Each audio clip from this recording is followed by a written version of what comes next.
Rebonjour à toutes et tous. Donc, on va commencer cette conférence dédiée à la procédure Parcoursup. On va d'abord se présenter un peu le contexte, et puis après, on répondra, une fois que la conférence, ou en tout cas la présentation de Parcoursup est terminée, on répondra à vos questions. Si jamais ça vous titille et que vous voulez lever la main pour poser une question pendant qu'on intervient, n'hésitez pas à nous interrompre et on essaiera de répondre à vos questions.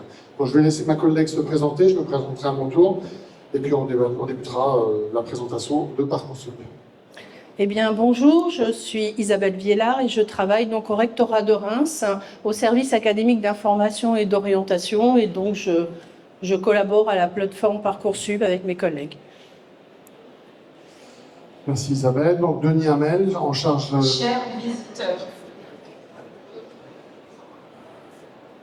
Donc, Denis Hamel, en charge de la mission Bac-3, Bac+3 au niveau du rectorat de Reims, au niveau du service académique d'information et d'orientation, notamment la gestion de la plateforme Parcoursup et puis d'autres projets sur la transition lycée-enseignement supérieur. Je salue également les équipes du rectorat qui sont installées juste à côté de la salle conférence sur un stand Parcoursup identifié, et également les collègues des CIO, des centres d'information et d'orientation, qui sont un petit peu plus loin dans la rangée et qui peuvent aussi vous accompagner dans la réflexion par rapport à votre projet.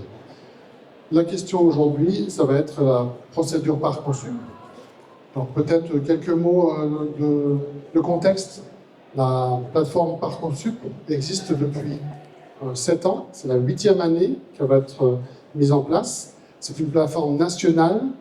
Ça regroupe 24 000 formations sur le territoire français et un peu moins d'1 million de candidats, 900 000 passés candidats, essentiellement pour 70% d'entre eux des élèves de terminale de cette année, mais aussi des étudiants en réorientation, soit parce qu'ils ont fait un choix l'année précédente et qu'ils veulent changer, soit parce qu'ils veulent faire une autre formation. Ils ont déjà fait un BTS et veulent faire une autre formation en première année de l'enseignement supérieur, puisque la plateforme ne gère que la rentrée dans une formation de première année de l'enseignement supérieur. Voilà pour les propos introductifs. Nous proposons au sein du rectorat, je vous en parle tout de suite, comme ça je ne l'oublierai pas, vous avez des petits dessins avec des petits nuages sur vos côtés, là, sur les panneaux. Vous pouvez les prendre en photo éventuellement. Ce sont des outils que l'on met en place au sein du service académique et au sein du rectorat. Ce sont des outils qui accompagnent les élèves et les familles avec des petits documents d'accompagnement tout au long de la procédure. Voilà. Alors, peut-être commencer par ça, dire ce que c'est la plateforme Parcoursup. C'est une plateforme où on dépose le CV, elle met en relation à la fois les formations, je l'ai dit, 24 000 formations sur la France, et les candidats, 900 000 candidats. Pour notre académie, par exemple, ça représente 15 000 candidats, avec la même proportion, 70% d'élèves de terminale, et entre 400 et 450 formations, si on compte les formations en apprentissage sur le territoire champardonnais. C'est un dossier procédure dématérialisée, c'est-à-dire que vous allez déposer, vos enfants vont déposer un dossier numérique sur la plateforme, vont compléter leur dossier, et ce sera un dossier unique pour l'ensemble des vœux que vous avez formulés à travers la plateforme Parcoursup. C'est un calendrier également unique. À partir du moment où les élèves s'inscrivent sur cette procédure, ils doivent respecter le calendrier, mais également les formations d'enseignement supérieur qui doivent respecter ce calendrier, c'est-à-dire que toutes les formations s'engagent à travers une charte à respecter notamment le calendrier et un certain nombre de mesures. Donc c'est un site, je vous le dis, il a 7 ans déjà, c'est la 8e année, qui s'est amélioré d'année en année, notamment dans tout ce qui est information sur les formations. Donc, on va avoir de plus en plus de détails et d'informations au public. Et puis, et c'est le principe depuis le début de la procédure, on laisse le choix aux candidats, quand ils vont recevoir une acceptation dans une formation, de l'accepter ou non, plutôt au courant du mois de juin. On verra les dates tout à l'heure. Ce que ça n'est pas, ce qu'on entend encore un peu parfois, ce n'est pas un algorithme. Parcoursup n'est pas un algorithme, c'est une plateforme qui met en relation les formations et les candidats, je l'ai déjà dit. C'est un peu comme une boîte aux lettres. Le candidat dépose son dossier, il l'envoie à la formation reçoit le dossier, elle étudie le dossier, elle va mettre en place des commissions d'examen des vœux et elle va trier les candidats en fonction de ces critères d'examen des vœux. C'est elle qui décide. Et ces critères, vous les avez dans les fiches formation qui seront mises à jour dans quelques jours. L'élève, le candidat, puisqu'il y a aussi des étudiants, le candidat, il n'est pas seul devant son ordinateur, il est accompagné par un certain nombre d'outils, des tutos, des infographies. Il est accompagné aussi au quotidien, on verra tout à l'heure, par les enseignants. Et à travers cette plateforme, il peut aussi poser des questions. Il y a une messagerie interne à la plateforme Parcoursup. Pour les élèves de notre académie qui écrivent depuis leur dossier, ça retombe au rectorat de Reims. Donc c'est les collègues qui sont ici présents, à la fois ici et dans le stand que j'ai évoqué tout à l'heure, qui répondent physiquement aux messages des candidats. Et puis on a un numéro vert qui est déjà ouvert dès maintenant pour répondre à des questions de calendrier notamment. Et puis, dès la journée des résultats, le 2 juin, les candidats, quand ils utiliseront le numéro vert et choisiront le choix 3, ils tomberont sur le rectorat de Reims, sur le service académique, qui répondra en regardant leur dossier, en consultant leur dossier pour les accompagner au plus près. Donc tout ça, c'est un système qui permet d'accompagner au mieux les candidats et ne pas les laisser seuls. Alors, les différentes étapes, donc on est au mois de novembre et la plateforme est déjà ouverte. N'importe qui peut aller la consulter. Vous avez un certain nombre d'informations qui sont déjà présentes sur la formation, notamment le calendrier 2025 est téléchargeable, consultable. Les formations sont celles de 2024. La mise à jour va intervenir d'ici le 18 décembre. Donc on peut déjà consulter les formations qui étaient ouvertes pour la rentrée 2024, sachant que 24-25 000 formations, quelques-unes vont disparaître, d'autres vont apparaître, mais c'est quand même pas une majorité. Il y a tout l'accompagnement qui était existant l'année dernière, qui est presque déjà présent sur la plateforme, la foire aux questions notamment, qui est très très fournie, les différents tutos vidéo, il y a des menus spécifiques, par exemple découvrir Parcoursup, pour permettre à un élève de terminale d'aller tout de suite voir ce que c'est que cette plateforme et ce qu'on y trouve, comment elle fonctionne. Également construire son projet d'orientation, donc différentes pistes pour réfléchir, aider à réfléchir pour savoir quel choix on va faire. Préparer sa vie étudiante, on y reviendra un peu plus tard, il y a le choix d'études, mais passer du scolaire, enfin du pré-bac au post-bac, c'est aussi une vie qui change un peu, on devient étudiant, les règles de fonctionnement, les règles de vie, même personnelles, changent, et donc il faut aussi penser à des éléments comme le logement, les bourses, etc. En décembre, là on est plus au niveau des lycées, les élèves rendent pour le conseil de classe une fiche de dialogue que le lycée va leur donner, et leur conseil de classe du premier trimestre va pouvoir déjà donner un avis sur les choix que va faire l'élève. Donc il y a déjà un premier accompagnement des équipes enseignantes qui existe dès ce mois de décembre. Et enfin, la date importante, c'est le 18 décembre. Donc là, toutes les formations ouvertes à la rentrée 2025 seront à jour et seront consultables dès cette date, bien en amont de l'ouverture des dossiers par les candidats, de façon à ce qu'on puisse déjà se familiariser avec le moteur de recherche, les formations, aller voir quelles sont les informations, on va revenir aussi, quelles sont les informations qu'on trouve sur chaque fiche formation. Et puis, il y a aussi des petits outils. On peut mettre en favori les formations qu'on a consultées. On peut activer un rappel pour être rappelé aux portes ouvertes. Vous avez choisi telle école, on fait les portes ouvertes dans 15 jours, dans 3 semaines, dans un mois. Et il y a aussi un comparateur de formation, un petit peu comme d'autres plateformes que vous avez pu utiliser pour d'autres objectifs. On compare les formations. Est-ce que c'est un établissement public, privé? Est-ce qu'il y a des frais de scolarité? Qu'est-ce que je vais payer? Qu'est-ce que je ne vais pas payer? Est-ce qu'il y a un internat? Est-ce que je suis éligible aux bourses? Etc. etc. Peut-être une dernière chose sur cette slide. Le premier réflexe qu'il faut avoir peut-être aussi, c'est d'aller vérifier dès le 18 décembre si la formation qui vous semble vous intéresser est présente sur la plateforme ou pas. Parce qu'il y a encore quelques formations qui ne passent pas par la procédure Parcoursup.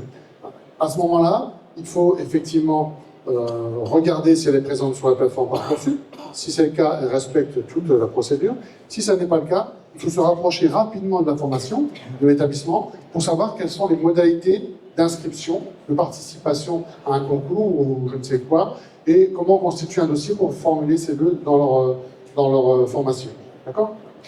Ça veut aussi dire qu'on peut commencer à réfléchir maintenant, et comme l'année de terminale est en général assez fournie, dès maintenant, on peut commencer à travailler sur ce qu'on va faire l'année prochaine. Qu'on ait des idées très arrêtées ou qu'on ne sache pas du tout ce qu'on va faire, les outils sont déjà présents. Alors, on l'a dit, hein, dès le 18 décembre, la mise à jour des fiches formation va être faite. Donc, vous pouvez déjà affiner votre projet en consultant les éléments qui sont indiqués. Alors, la fiche formation va changer de nom, elle va s'appeler carte d'identité de la formation. C'est pour vous rappeler que ce qui est indiqué sur la plateforme Parcoursup, c'est véridique, c'est pas, on ne ment pas sur le contenu des informations. Et donc, c'est important de préciser ça. Vous allez avoir des informations sur les modalités d'enseignement. Est-ce que c'est un enseignement à temps plein? Est-ce que c'est à distance? Est-ce que c'est par apprentissage?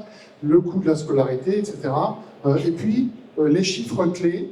On avait déjà quelques chiffres les années précédentes, on va en avoir encore un peu plus. En tout cas, on va avoir des données qui vont nous permettre de mesurer éventuellement les chances que l'on a ou pas d'être sélectionné par la formation au regard des chiffres des années précédentes. On a pris les 3 années précédentes et on regarde le profil des élèves qui avaient été pris dans cette formation 3 ans avant et on essaye de faire une estimation par rapport à votre profil. Donc c'est une nouveauté, donc on va le découvrir en même temps vous, mais ça permet déjà de se positionner, d'avoir un avis. Bien sûr, il faudra en tenir compte de façon raisonnée et formuler des vœux, bien sûr, si vous souhaitez les faire. On verra, on l'a évoqué tout à l'heure, les critères d'examen des vœux, les formations, on le dit, elles affichent sur leur fiche formation les modalités qu'elles vont mettre en place pour vous recruter. Parfois, il y a des entretiens, parfois, il y a des concours, parfois, il y a simplement le dossier dématérialisé. Mais surtout, elles expliquent pourquoi elles prendraient tel ou tel candidat, le profil attendu pour ces formations. Alors, l'idée étant de réussir dans l'enseignement supérieur, vous l'aurez compris, les formations, elles nous accompagnent au mieux les établissements, les étudiants, qui veulent réussir dans l'enseignement supérieur. Et puis, des éléments aussi sur qu'est-ce que l'on fait après cette formation. C'est une formation diplômante. Quels sont les débouchés possibles, quelles sont les formations possibles à l'issue de cette formation aussi, et quelles sont les professions également. Et puis aussi, c'est important, les frais de scolarité.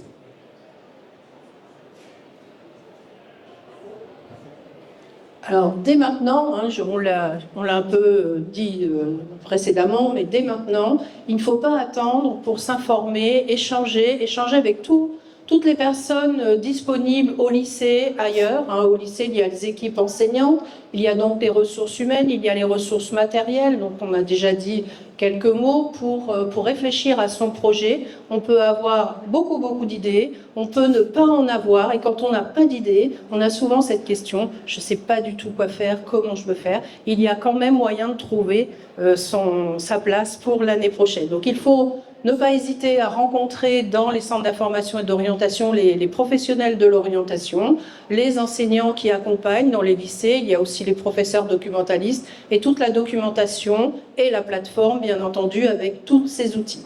Jusqu'au 13 mars, jusqu'à la date de fin des vœux, il y aura les formations vont faire, il y aura des forums comme aujourd'hui, il y a les portes ouvertes dans les lycées, il y a les semaines de l'orientation qui sont organisées, il y a des visites possibles de formation, certaines formations, écoles, notamment l'Université de Reims qui fait sa conférence juste après, propose des immersions, donc on peut aller passer une journée, 1 heure dans une école, une formation. Tout ça, c'est sur les fiches formation dont vient de vous parler Denis.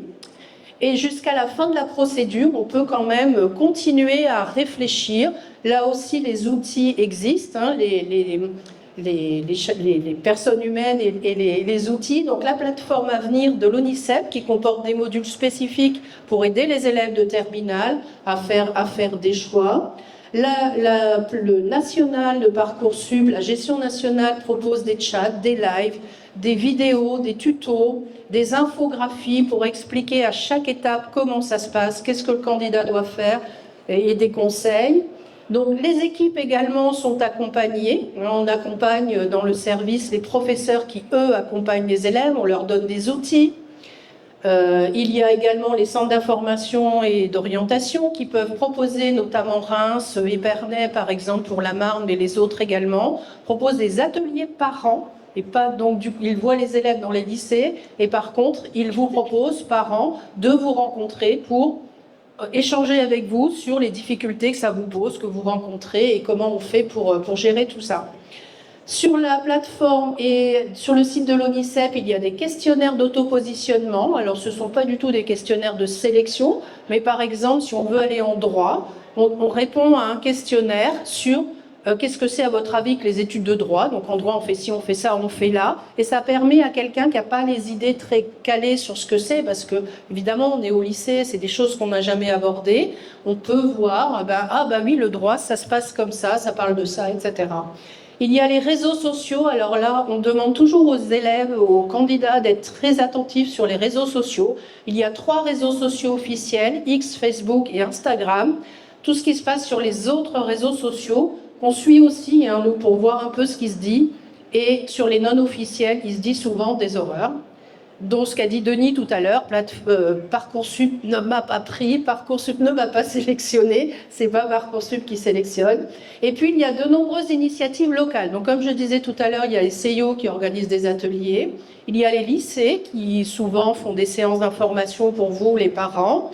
Et puis il y a également mon collègue Denis qui organise, tu peux peut-être en dire 2 mots. J'en dis quelques mots à la fin de la présentation, effectivement. On a mis en place des infos parents Parcoursup régulières, donc vous aurez le calendrier tout à l'heure à l'écran. Peut-être insister, effectivement, Isabelle, sur les réseaux sociaux. On a pas mal de choses, de bêtises qui sont diffusées sur les réseaux sociaux. Ce que je vous invite à faire, c'est vous connecter sur la plateforme Parcoursup et en bas, vous avez tous les liens officiels de Facebook, Instagram et Twitter liés à la plateforme Parcoursup et non pas quelque chose que vous trouveriez en faisant un moteur de recherche sur Google, etc. et qui vous emmènerait sur des choses parfois illégales. Si vous tapez Parcoursup, vous pouvez tomber sur un site qui n'est pas Parcoursup, ça c'est le risque aussi. Alors si vous allez sur les sites .gouv.fr, ça vous donne déjà une sécurité et ensuite vous passez par la plateforme pour les réseaux sociaux. Alors, on a vu une première date importante, le 18 décembre, on ouvre la plateforme avec les mises à jour des formations.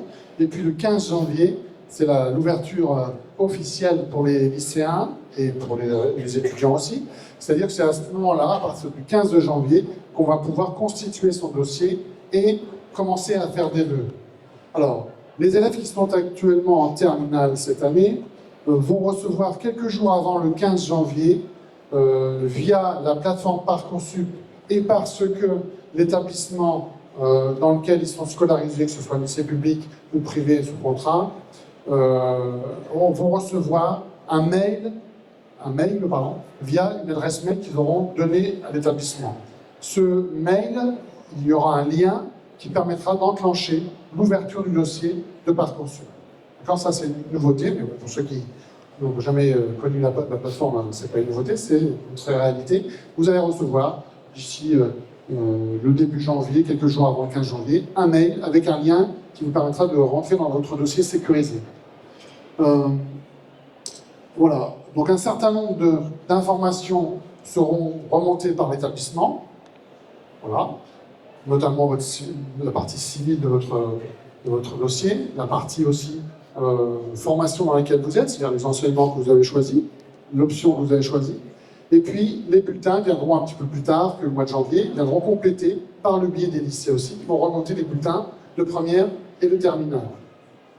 Lorsque votre dossier sera constitué, vous pourrez formuler des vœux à partir du 15 janvier, je le répète, et ce, jusqu'au 13 novembre, on l'a évoqué tout à l'heure, c'est la date butoir à laquelle on peut faire des vœux. Donc, 13 mars. 13 mars, pardon. Je crois que tu as dit 13 novembre. 13 novembre. 13 mars, pardon. Merci Isabelle. Donc le 13 mars, on a la date butoir pour formuler des vœux. On peut faire jusqu'à 10 vœux maximum. Après, il y a le système des sous-vœux. Si vous avez des questions, on pourra y répondre enfin, mais on peut arriver à une trentaine de vœux si jamais on prend les sous-vœux. On vous expliquera ça plus tard. Et puis, il y aura la phase complémentaire qu'on évoquera tout à l'heure. On pourra aussi, à nouveau, formuler des vœux. Et puis, on a également 10 vœux en apprentissage, en complément des formations que l'on fait, des vœux que l'on fait dans les formations sous statut étudiant. Voilà, précision pour le calendrier. Le 13 mars, la fin des vœux pour les formations sous statut étudiant. Mais pour les formations sous statut apprenti, on a un petit peu plus de délai, on n'a pas de date butoir pour faire ses vœux. On peut faire des vœux, si on exagère un peu, jusqu'à la fermeture de la plateforme, c'est-à-dire le 12 septembre. Ce qu'on vous invite à faire, c'est ne pas vous censurer quand vous faites des vœux, c'est-à-dire que vous avez un projet et peut-être vous avez des conseils de part et d'autre qui vous disent ton dossier est un peu juste, c'est peut-être pas utile que tu postules, tu vas perdre un vœu, etc. C'est à vous de le juger, c'est aux élèves, bien sûr avec leur famille, de travailler ça. Ne pas se censurer, ça veut dire essayer d'élargir au maximum ses vœux et de faire des vœux peut-être qu'on n'aurait pas imaginé au regard de son dossier qui est peut-être un peu fragile. Des fois on se trompe, donc on peut faire un vœu en espérant être sélectionné ou pas. Ne pas se censurer, c'est important. Ne pas faire un seul vœu. On a quelquefois des candidats qui ont fait un seul vœu, un vœu sélectif, et qui ne sont pas pris parce que la formation n'a pas accepté leur dossier et se retrouvent le 2 juin sans solution puisqu'ils n'ont fait qu'un seul vœu. Donc on invite les candidats à faire un maximum de vœux, bien sûr les vœux qui les intéressent. Et puis on a mis en dessous la dernière petite phrase, ne pas faire plaisir à Tati. Alors Tati, elle peut être identifiée par qui vous voulez, mais ça peut être aussi un grand frère, une grande sœur, ça peut être aussi le voisin ou éventuellement le professeur qui pense que non, on ne peut pas faire ce jeu-là parce que tu ne vas pas être pris, etc. Voilà. Il faut bien mesurer tout ça, il faut bien sûr se rapprocher des spécialistes. Mais voilà, l'idée c'était de faire des vœux le plus raisonnable possible. Alors, je prends 2 exemples. Un élève, on en trouve dans les messageries chaque année, un élève qui postule dans une formation à Montpellier. Et puis le jour des résultats, il est pris dans la formation à Montpellier. Et il nous écrit en disant moi j'ai demandé Montpellier, mais je ne pourrais pas me rendre à Montpellier, je ne pourrais pas habiter là-bas, je n'ai pas de logement. Comment faire? Ça, c'est des choses qu'il faut anticiper. Bien sûr, si vous faites des vœux à Montpellier et que vous êtes pris à Montpellier, il faudra se rendre à Montpellier pour faire des études. L'établissement ne va pas se déplacer pour vous faire la formation à domicile. Ça, c'est un exemple. Après, dans les vœux et les conseils que peuvent donner parfois encore quelques enseignants, c'est de dire à un élève, je prends un exemple concret, un élève de bac professionnel qui est en terminale et qui veut faire des vœux plutôt en BTS, parce que c'est la formation qui lui correspond le mieux, mais le professeur lui dit, parce qu'il y a peut-être encore une histoire par rapport à l'ancienne application APB, lui dit fais un vœu en licence, comme ça tu seras sûr d'avoir quelque chose, parce que je sais que la licence d'histoire, par exemple, il y a de la place et tu seras pris. Sauf que, bien sûr, il va faire son dossier, au regard des places, et ça va se libérer rapidement, il va obtenir une proposition par la licence. C'est bien, sauf que s'il ne veut pas faire une licence d'histoire, c'est dommage. Et puis surtout, c'est dommage parce que, on l'évoquera peut-être tout à l'heure, la commission d'accès à l'enseignement supérieur qui accompagne les candidats qui sont sans solution ne les accompagne que s'ils sont éligibles. Et pour être éligible à la commission, il faut ne pas avoir eu de proposition, ne pas avoir eu de réponse positive. Donc là, il se grille, entre guillemets, une opportunité d'être accompagné parce qu'il a fait un vœu comme ça un peu à la légère, en disant je vais demander ça, comme ça je suis tranquille, j'aurai au moins une solution. Mais parfois, ça ne fait pas toujours une solution. Voilà 2 exemples concrets pour vous expliquer un petit peu le principe. Alors, une 3e étape importante, la première c'est le 15 janvier, la 2e c'est le 13 mars. La 3e étape importante, c'est le 2 avril. Le 2 avril, c'est la date limite pour confirmer ses vœux. Alors, il faut peut-être dire que dans Parcoursup, il y a une règle à respecter absolument, c'est de respecter le calendrier. Du fait que c'est une même procédure pour tout le monde et que tout le monde ne fait qu'un seul dossier, quel que soit le nombre de formations qu'on veut demander, ça impose forcément que tout le monde fonctionne sur le même principe et on ne peut pas bouger les dates pour 1 ou 2 élèves puisque ces dates, elles sont les mêmes pour les 900 000 candidats dont a parlé mon collègue tout à l'heure. Donc la différence entre le 13 mars et le 2 avril, c'est que jusqu'au 13 mars, vous pouvez mettre tous les vœux que vous souhaitez dans la plateforme, même ceux pour lesquels vous hésitez. Parce qu'à partir du 13 mars, 23h59, vous ne pouvez plus faire de saisie de vœux. Ensuite, vous avez 3 semaines pour finir de compléter votre dossier. Donc, on va voir en dessous ce qu'il y a dans le dossier. Ça fait 3 semaines de plus. Ça laisse le temps aussi au lycée de remonter vos résultats du 2e trimestre dans la plateforme. Et il faut confirmer ses vœux. Donc, ça veut dire qu'à ce moment-là, on clique sur le petit bouton « Je confirme mon vœu ». C'est très important parce que tous les vœux qui ne sont pas confirmés ne sont pas transmis aux formations qui sont demandées, puisqu'il n'est pas confirmé le vœu. Ça vous laisse la liberté de mettre des vœux pour lesquels vous hésitez encore, et ensuite vous allez à une porte ouverte, vous dites « oh bah là non, finalement c'est pas trop, ça m'intéresse pas trop », eh bien vous ne confirmez pas ce vœu au 2 avril et il ne sera pas pris en compte. Mais par contre, à l'inverse, il faut vraiment confirmer tous ceux que vous souhaitez prendre en compte. Donc ça c'est très important. Et également, il ne faut pas confirmer trop vite. On a quelquefois des candidats qui confirment, dès que l'établissement a remonté les notes, ils confirment leurs 10 vœux. Et par contre, avant le 2 avril, si on peut avoir confirmé, mais à ce moment-là, on ne peut plus annuler son vœu. Et comme on peut faire 10 vœux, eh bien, il compte dans les 10. Donc ça arrive aussi tous les ans, des candidats nous écrivent via la messagerie. J'ai confirmé ce vœu, mais en fait, je suis allée à la porte ouverte, ça ne m'intéresse pas, et je veux l'enlever, et on ne peut plus l'enlever. Donc du coup, il faut prendre son temps, il ne faut pas rater la date du 2 avril, mais il ne faut pas non plus aller trop vite. La plupart du temps, ce n'est pas trop un problème, puisque les lycées remontent quand même les vœux assez près de la date du 2 avril. Donc il y a assez peu de chances de confirmer très à l'avance. C'est surtout, par exemple, les étudiants en réorientation. Alors, dans le dossier, qu'est-ce qu'il y a? Donc, il y a des informations administratives et des résultats scolaires. Donc, ça, c'est transmis par les établissements d'origine. Quand vous allez ouvrir votre dossier, vous allez, on a vu tout à l'heure, les données administratives sont déjà là, nom, prénom, date de naissance, profession des parents, etc. Et les résultats scolaires. Donc là, il faut vérifier, il appartient au candidat de vérifier les informations, et si elles ne sont pas bonnes, c'est au lycée de les corriger. Donc, il y a déjà toute une partie qui est faite. Ensuite, on met dans son dossier des lettres de motivation quand elles sont demandées par la formation. Elles ne sont pas systématiques, les lettres de motivation. Il faut que la formation le demande sur sa fiche formation. Et dans ce cas-là, on fait sa lettre de motivation. Il y a une rubrique « Activité centre d'intérêt ». Celle-ci, elle est très intéressante parce que c'est tout ce qui n'est pas scolaire. C'est tout ce qui fait que vous êtes vous, sans être uniquement un élève ou un étudiant en réorientation. C'est tout ce qui n'est pas scolaire. Si vous avez des activités à côté, si vous êtes champion de France d'acrobranche ou je ne sais quoi, vous le mettez dans activité centre d'intérêt. C'est très regardé par certaines formations qui recrutent sur dossier scolaire, mais qui examinent aussi les profils de candidats.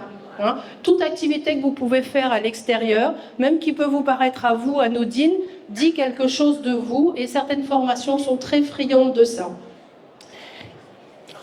Ça va, on a du temps? La fiche à venir. Alors la fiche à venir, elle est complétée par le lycée. Il y a les appréciations des professeurs, l'avis du chef d'établissement pour chaque vœu que vous avez formulé. On peut aussi en profiter pour dire que dans les bulletins qui sont transmis, il y a les notes, il y a les appréciations, bien sûr, mais il y a aussi la position de l'élève dans sa classe ou dans son groupe. Puisqu'on sait tous, vous comme moi, que si on a 13 en français dans une classe, c'est pas la même chose qu'avoir 13 en français dans la classe d'à côté ou dans le lycée d'à côté. Donc sur les bulletins, on repositionne l'élève dans son groupe. C'est pas la même chose d'avoir 13 en français dans une classe où tout le monde a 19,5 ou d'avoir 13 en français où tout le monde a 7. J'exagère, comme ça, je pense qu'on comprend bien. Alors, il y a des éléments complémentaires qui sont demandés par certaines formations, surtout les écoles d'art, puisque les écoles d'art, elles demandent quand même souvent un book. Il faut que vous soyez déjà un petit peu artiste ou habile du crayon ou de l'appareil photo pour entrer. Alors, il faut que ce soit clairement mentionné sur la fiche formation. Ça, c'est très important. Tout ce qui n'est pas mentionné sur la fiche formation, la formation ne peut pas vous le demander après coup. D'ailleurs, vous ne pouvez pas le mettre dans le dossier Parcoursup. Et la formation, elle ne peut pas non plus vous demander de l'envoyer par courrier à part, puisque les dossiers sont anonymisés dans Parcoursup. Il n'y a pas vos noms. Donc du coup, la formation ne peut pas faire le lien. Mais ça, c'est très important parce que l'idée, c'est aussi que la plateforme, enfin, les recrutements soient équitables. Par exemple, on a tous les ans des jeunes qui écrivent dans la messagerie « J'ai une lettre de recommandation de mon professeur d'allemand, je ne peux pas la mettre dans Parcoursup ». Non, vous ne pouvez pas la mettre dans Parcoursup parce que ça n'est pas demandé par la formation et surtout, ça n'est pas autorisé parce que tout le monde n'a pas la chance d'avoir une lettre de recommandation. Donc dans Parcoursup, tout le monde a le même dossier. Sauf ces cas particuliers qui sont toujours précisés Et c'est pas nouveau, les écoles d'art ont toujours demandé un book aux élèves, même quand c'était pas Parcoursup. Et il y a aussi, pour terminer, la rubrique préférence.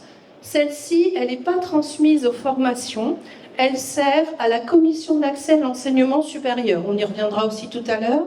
La commission d'accès à l'enseignement supérieur, elle se réunit à partir de juin-juillet et elle propose aux étudiants qui ont été refusés partout des formations qui s'approchent de son projet initial.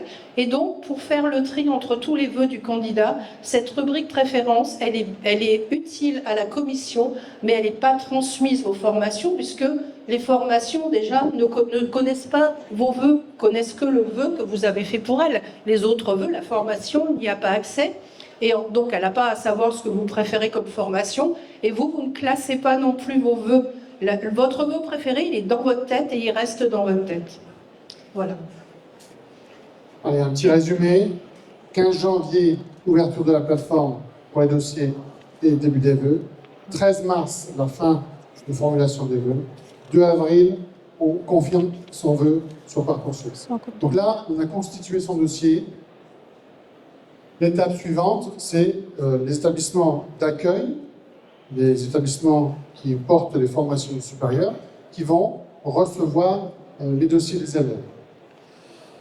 Et encore une fois, ce n'est pas Parcoursup qui fait la machine, qui mélange tout et qui redonne au hasard les réponses. Ce sont les commissions d'examen des vœux. Vous en avez ici présent dans tout le hall, dans le forum, des enseignants de BTS, de BUT, de licence, qui vont consulter les dossiers des élèves et vont se prononcer quant à l'acceptation ou pas dans leur formation pour la rentrée de septembre 2025.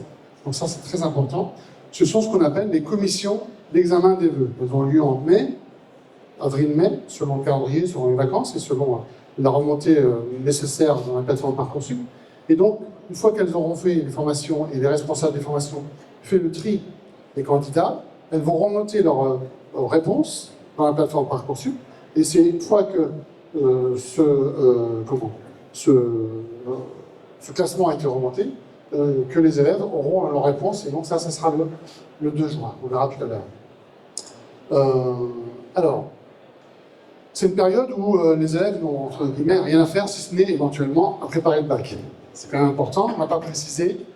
La plateforme Parcoursup, c'est une plateforme qui permet de rentrer dans l'enseignement supérieur en première année. Je l'ai précisé tout à l'heure, mais pour cela, il faut obtenir le sésame, qui est l'obtention du bac. Il y a quelques années en arrière, on pouvait éventuellement faire un BTS sans avoir obtenu le bac.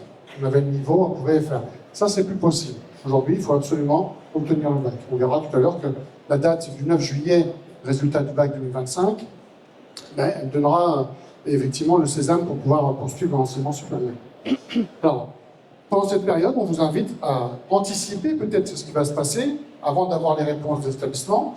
Vous avez un site d'entraînement qui a été mis en place l'an dernier qui permet aux candidats, aux élèves, de regarder, selon la situation qui va se présenter à eux le mois de juin, comment on peut répondre. Si j'ai une proposition à une formation, si j'ai été accepté dans cette formation, si je l'accepte, qu'est-ce que je dois faire d'autre?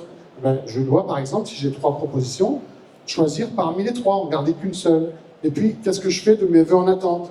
Et à ce moment-là, on va vous demander, si vous acceptez cette proposition, vous avez encore quelques vœux en attente, est-ce que vous les gardez ou est-ce que vous les supprimez, etc. etc. Donc c'est un site d'entraînement qui vous propose différents cas de figure pour vous positionner et commencer à réfléchir sur comment ça va fonctionner le 2 juin. Et puis bien sûr, pour votre propre dossier, vous pouvez déjà, vous, dans votre tête, classer les formations qui vous intéressent le plus. D'accord ? Ça permet d'éviter l'exemple qui a été donné tout à l'heure, qui pareil arrive tous les ans dans la messagerie. J'ai été pris à Montpellier, mais voilà, au mois de janvier, j'ai fait un rêve, j'étais un peu à côté, et là on est en juin, et je sais que j'irai pas à Montpellier, donc qu'est-ce que je fais? Donc entre avril et juin, on réfléchit à tout ça, et on va le voir aussi juste après avec les réponses qui arrivent et comment on répond aux différentes propositions. Les délais de réponse vont être très courts. Ils peuvent aller de 72 heures au début et rapidement, on va demander aux candidats qui auront des propositions de répondre en 24 heures.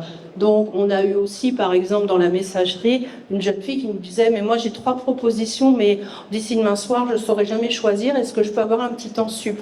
Ben non, vous ne pouvez pas avoir de temps sup parce que vous êtes 900 000 sur la plateforme, et si on donne des temps supplémentaires à tout le monde, au mois d'octobre, on y est encore.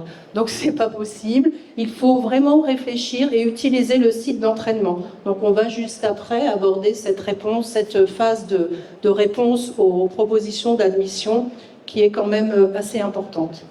On n'a pas précisé, c'est indiqué ici sur la slide, entre le 3 avril et puis le mois de mai, il y a aussi des formations qui proposent des modalités de recrutement sur concours, sur entretien. Donc tout ça, c'est indiqué sur la fiche formation. En tout cas, elles doivent le faire pendant cette période, puisque avant la fin du mois de mai, et donc pour que tout soit opérationnel le 2 juin, ils doivent remonter leurs résultats. Donc il y a des concours, il y a des entretiens, mais tout ça doit se faire dans cette période aussi également. Et de toute façon, c'est indiqué, vous êtes convoqué si vous êtes retenu, et on fait en sorte que vous soyez à l'aise pour pouvoir le faire, et avoir surtout les dates de juin.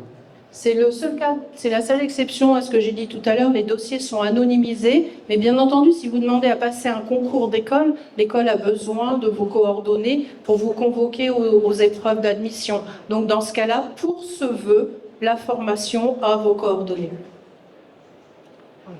Ça c'est toi, parce qu'avant c'était moi. À partir du 2 juin, donc on a déjà un peu évoqué cette date, qui est une date butoir, importante, pardon, où on va recevoir les premiers résultats, d'accord ?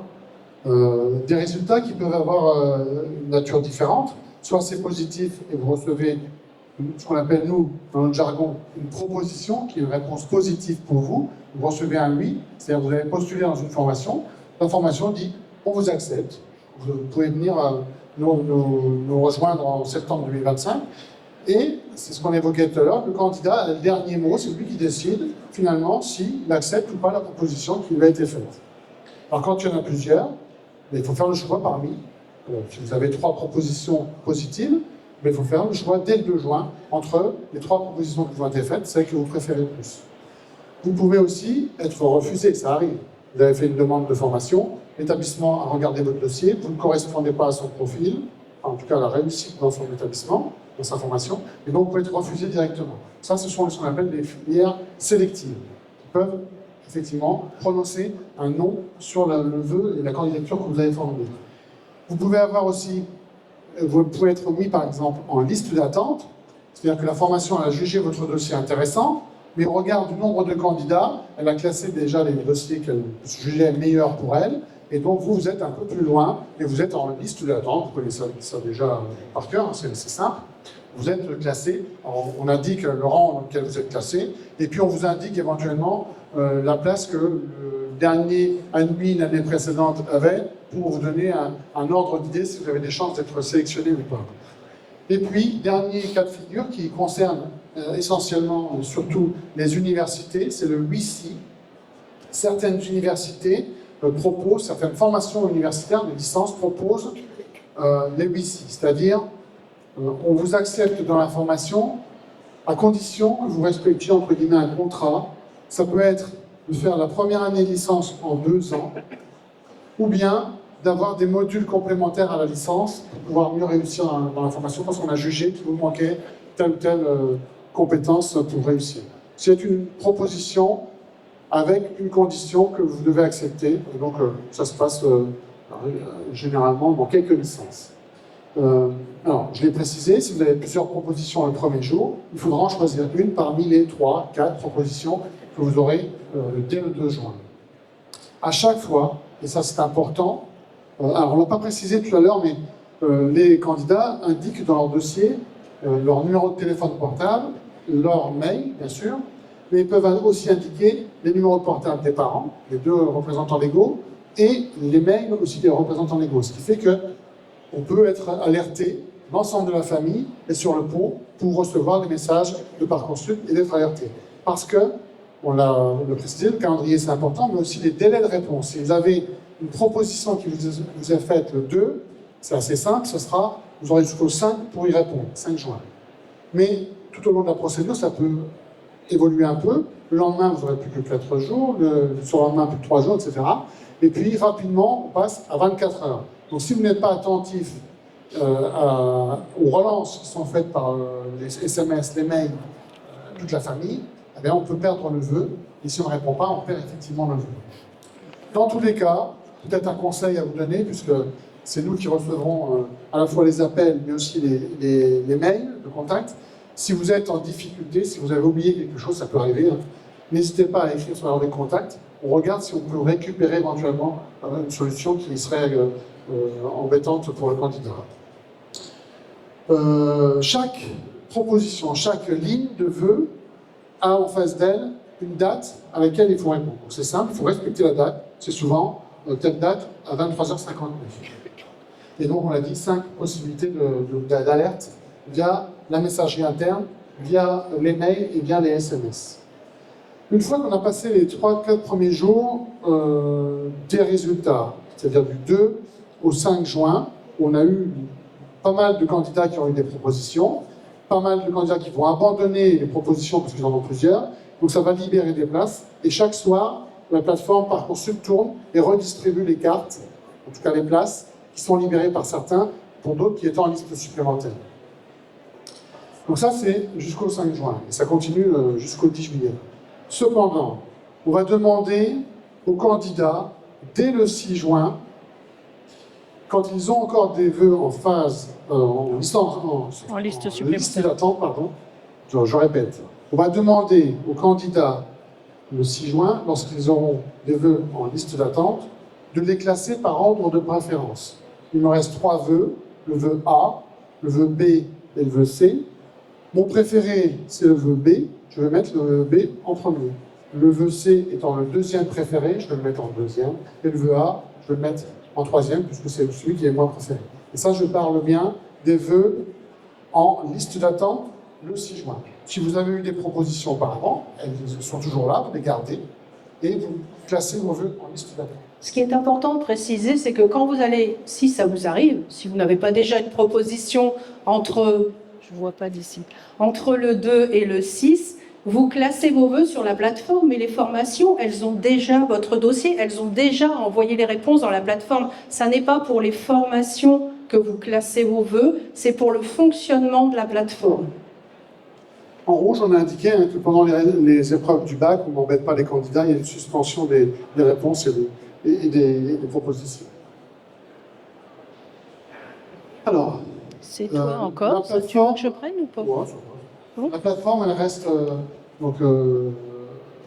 elle fonctionne chaque jour, on vous l'a précisé. Elle fonctionne qu'une seule fois par jour. C'est-à-dire que le matin, vous allez découvrir une situation qui sera la même le soir et en attendant le lendemain matin. C'est-à-dire que si vous avez été accepté, vous serez accepté toute la journée. Si vous êtes en liste d'attente, ça n'évoluera pas dans la journée. Ça peut évoluer éventuellement la journée suivante, puisque la plateforme aura redistribué les cartes en fonction des abandons et des choix des candidats. Ça ne sert à rien de se connecter 15 fois dans la journée pour contrôler ce qui se passe. D'accord ? Vous avez aussi un réflexe que j'appelle psychologique, on va dire, des élèves qui répondent de façon impulsive. Alors depuis quelques années déjà, le premier jour des résultats de Parcoursup, cette année le 2 juin, vous allez avoir les résultats qui vont apparaître, mais vous ne pourrez pas agir directement sur le dossier et accepter une proposition ou la refuser, etc. Parce qu'il y a des réponses impulsives qu'on veut éviter, donc ça vous laisse le temps de l'assimiler. Vous avez quelques heures normalement, je pense que ça sera pareil cette année.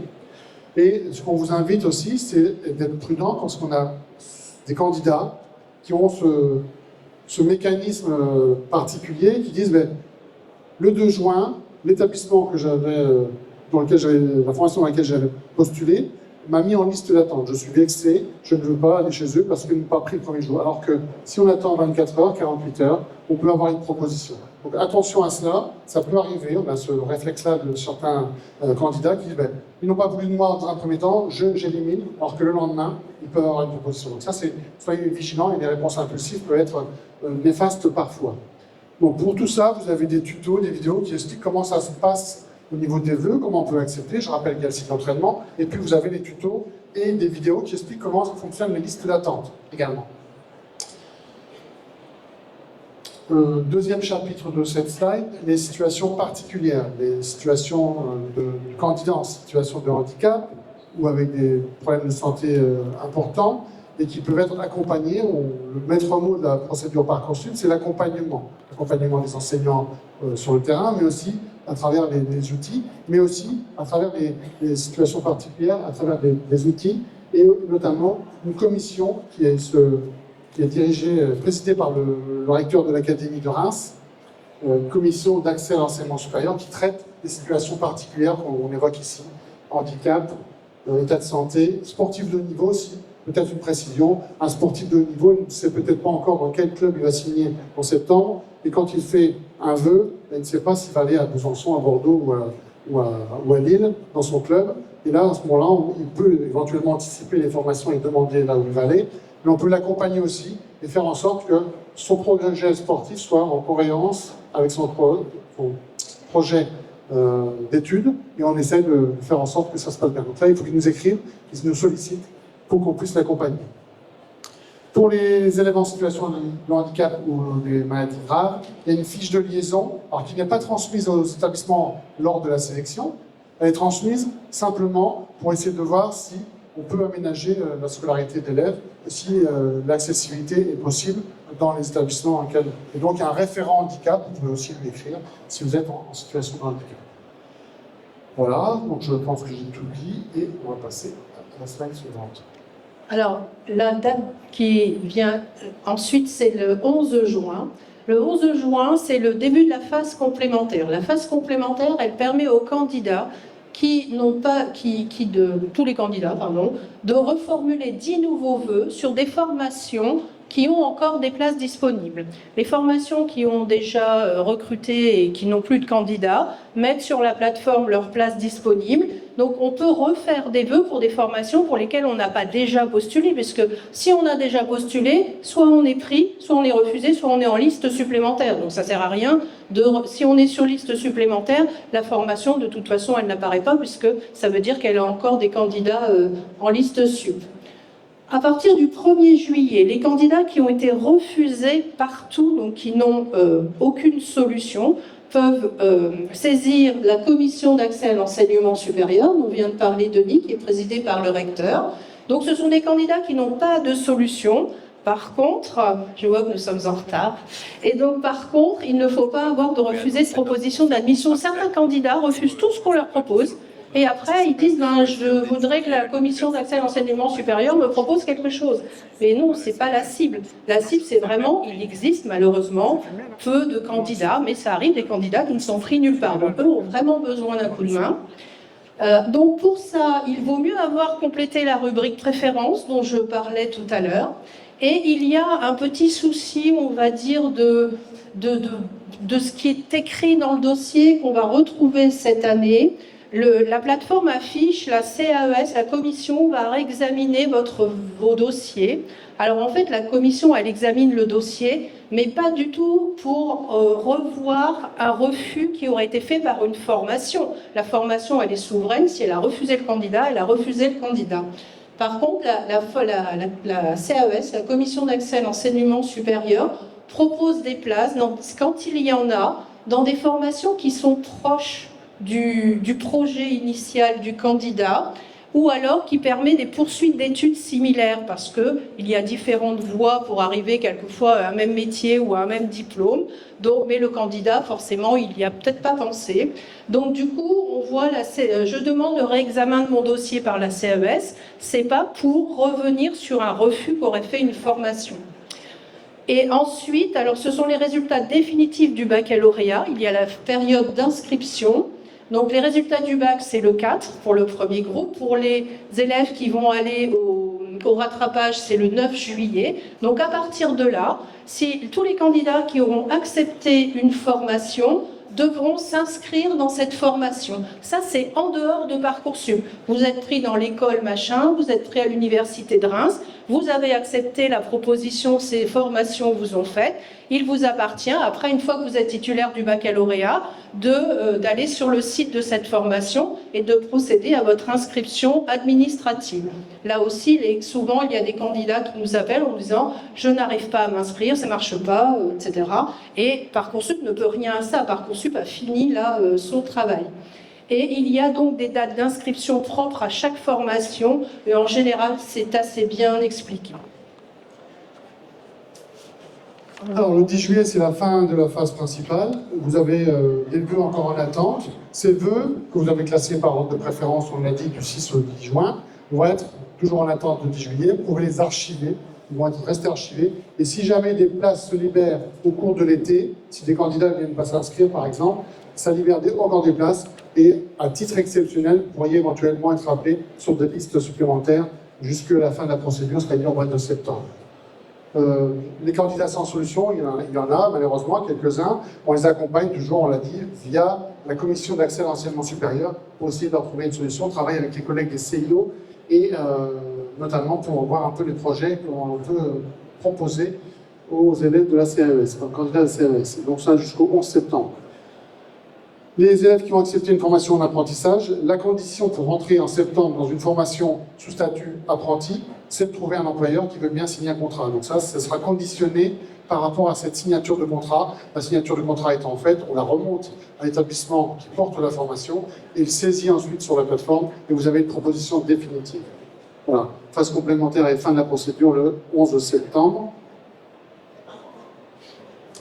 On rappelle l'accompagnement, un numéro vert qui est déjà ouvert, un choix numéro 3 qui ouvrira le 2 juin, qui retombe sur le rectorat de Reims et sur les équipes du SAIO. Donc n'hésitez pas à nous appeler si vous avez un souci. La messagerie contact interne à votre dossier, et puis on l'a dit, les réseaux sociaux et les différents supports.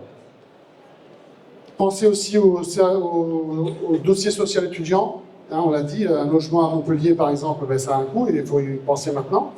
Et donc, vous pouvez vous rapprocher des services du Crous qui sont présents aussi sur le forum.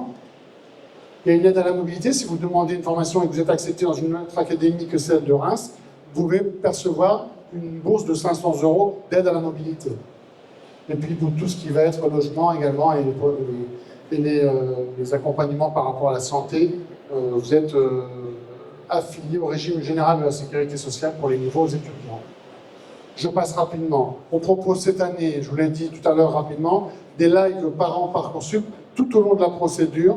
Et donc, je vous invite à vous connecter, bien sûr, au regard des dates qui sont indiquées ici. Vous trouverez la petite fiche dans le stand de Parcoursup à côté, si vous voulez la photographier, pour retenir les dates. Et les liens ont été, la communication a été faite auprès des proviseurs des lycées publics privés de l'Académie de Reims.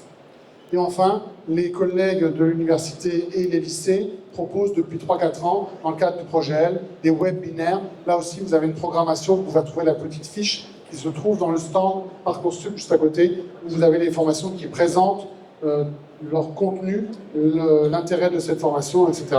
Et on peut le visionner en direct si on est inscrit, ou bien récupérer le replay et regarder éventuellement les replays d'après. Je vous rappelle que vous avez les petits nuages qui sont à votre portée d'appareil photo, vous pouvez les prendre en photo. C'est un outil qui est sur la plateforme, sur le site académique de Reims, qui accompagne les élèves. Je voulais juste ajouter, pour revenir juste avant sur le dossier social étudiant, les critères d'attribution de bourse sont différents du lycée au supérieur, donc on ne risque rien à faire un dossier social étudiant. Au pire, on peut aussi ne pas être éligible à recevoir une bourse, mais être au niveau 0, et dans ce cas-là, les frais d'inscription et la CEVC sont pris en charge, même si on ne reçoit pas de bourse en tant que telle. Donc c'est vraiment important de faire ce dossier social étudiant. Avant de vous quitter, vous avez peut-être quelques questions. J'en profite pour dire que mes collègues de l'université, juste après nous, font une présentation de la rentrée à l'université de Reims. Donc si vous avez des questions propres à l'université, que ce soit les licences, les BUT ou d'autres formations qu'ils proposent, ils sont juste après nous. Et si vous avez, on a encore quelques minutes, quelques secondes éventuellement, si vous avez des questions, n'hésitez pas, soit ici en direct, soit éventuellement sur le stand juste à côté, si vous voulez, vous pouvez le faire de façon un peu plus individuelle et plus conviviale si jamais. Voilà. Mais il y a peut-être des questions qui intéressent tout le monde. Bon, ça va, c'était clair? Donc on est juste à côté avec les collègues si vous avez des questions. Bonne fin de forum et à bientôt. Au revoir.